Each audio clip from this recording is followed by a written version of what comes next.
Welcome to Sib Spot. Today's Reddit stories are from Entitled People. You guys might hear a crow today. There's not much I can do about him. I'm not going to chase him off or anything because crows have been known to hold a grudge. I actually had one stalking me. Every time I went outside, it would come from across the street. Sometime last year, it was happening for a month. I don't know what I did to piss them off, but they would literally follow me around the neighborhood if I walked my dog and stuff. This one is mad at somebody else, so I apologize if you hear a crow. Story 1 is by codename Antarctica. Kids are gifted a second-hand bike but take the 3K bike instead. Their dad demands it's theirs now. Just felt like writing this up for everyone to enjoy. This happened to my best friend, a male somewhere in his early 30s at that point, about 10 years ago. We'll call him Mark. It happened in Germany.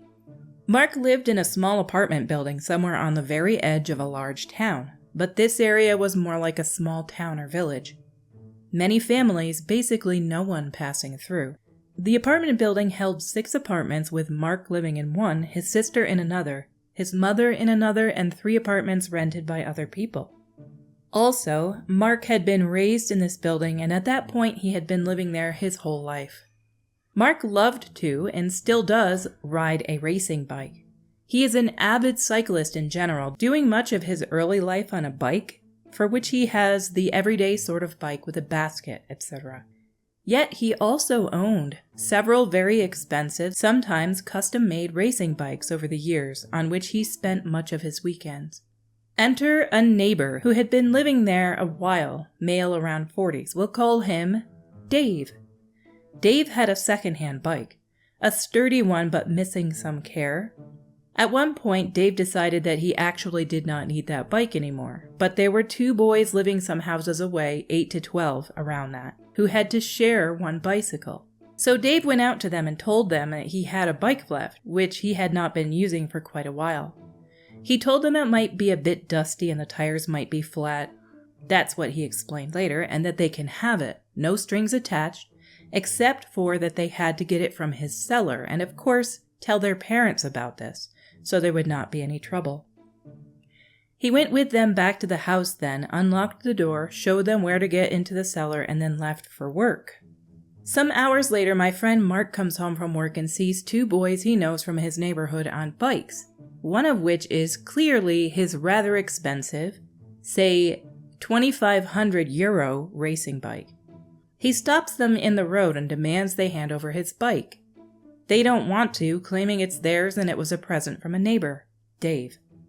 Mark tells them that it clearly was not because this bike belongs to him, not Dave. Hence, Dave can't have gifted it to them. They call him a liar and want to take off with the bike, but Mark holds firm to the handlebar and tells them he will call the police if they do not hand over the bike this very instant. The boys get scared and run away with their own bike. Mark takes his bike back to his apartment, checks it, and finds that the boys obviously used it like it was a mountain bike. So he knew he had to repair some things, and it would probably be costly. He hears Dave come home, they live on the same floor, leaves his apartment and tells Dave about what happened.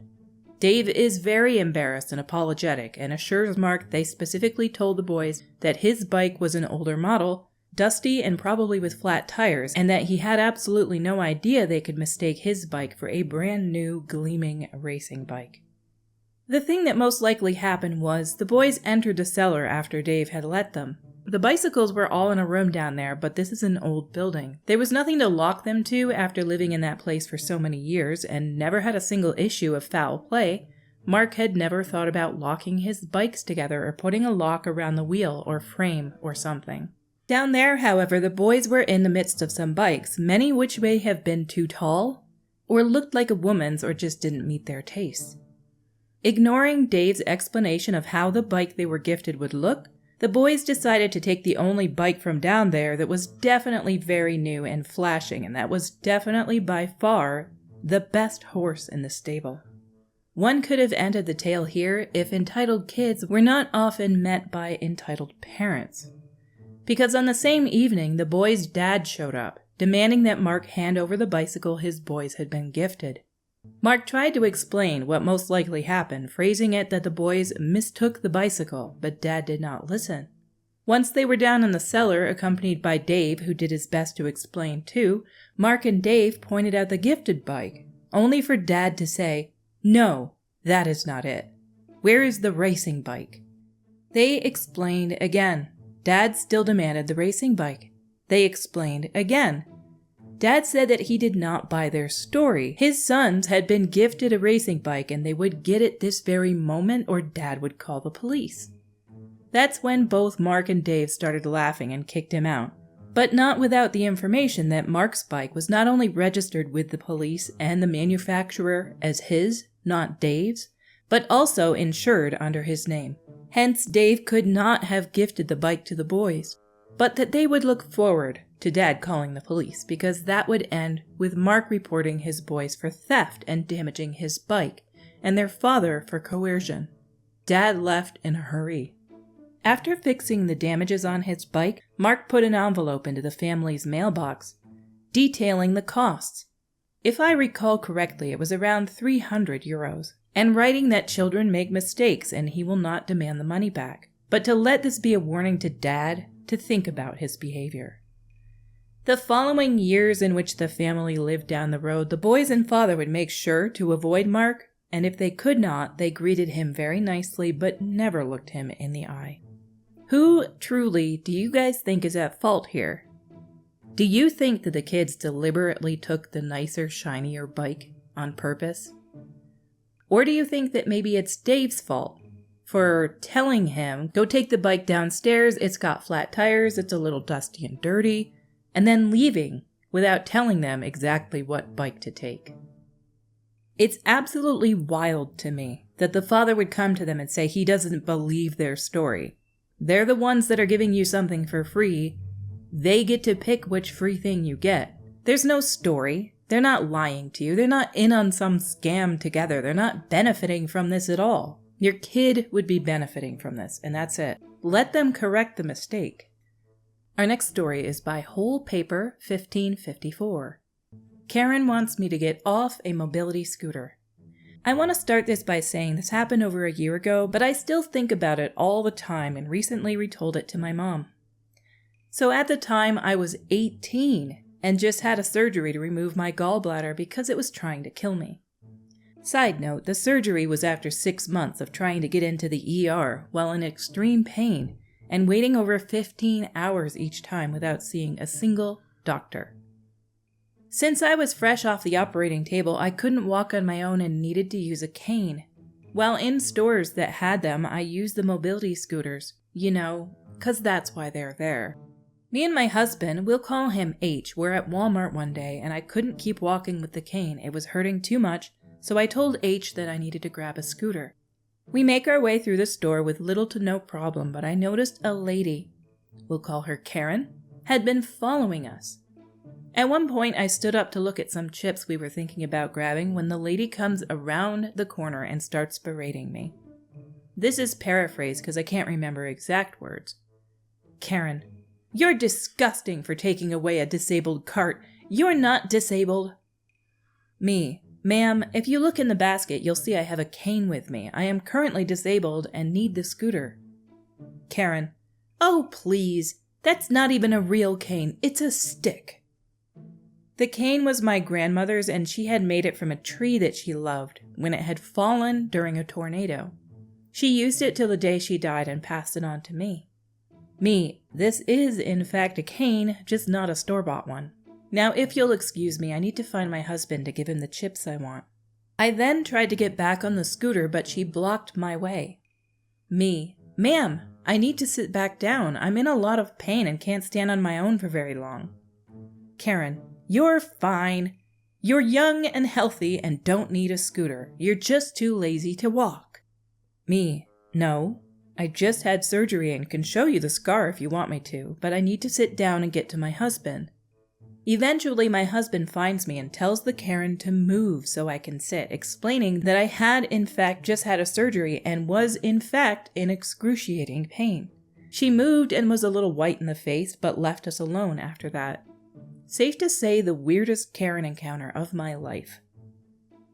This is why when we're at the store, if we see somebody who we think is just misbehaving or having a joyride on a scooter, because let's face it, it's fun to drive something that's like a little go-kart, we can't say something to them because often they actually do need it. Even if, like in this case, the person is 18 and looks perfectly healthy. There were a ton of comments down below that talked about people who either themselves needed a mobility scooter or they had a child that needed one. There was this one where this woman posted about how she had a 13-year-old daughter that had rheumatoid arthritis from birth, and she had severe pain, and so she got to use the scooter when she went to the stores. You never really know.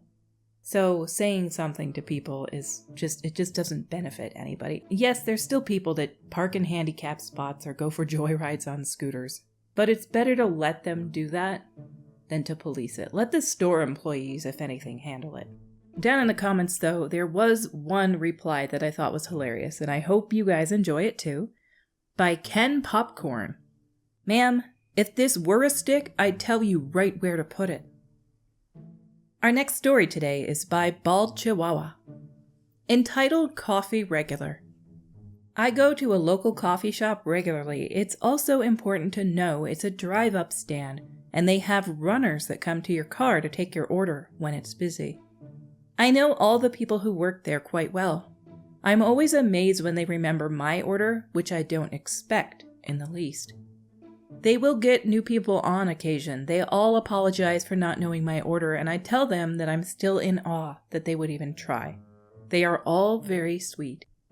On occasion, they'll tell me about the other regulars that get bent out of shape when someone doesn't know their order. This was just told to me today by one of the newer employees. Sheila is also a regular, an entitled one. She gets very upset when someone doesn't know her order. That is what happened today. Employee: Hi, what will you be having today? Sheila: My order?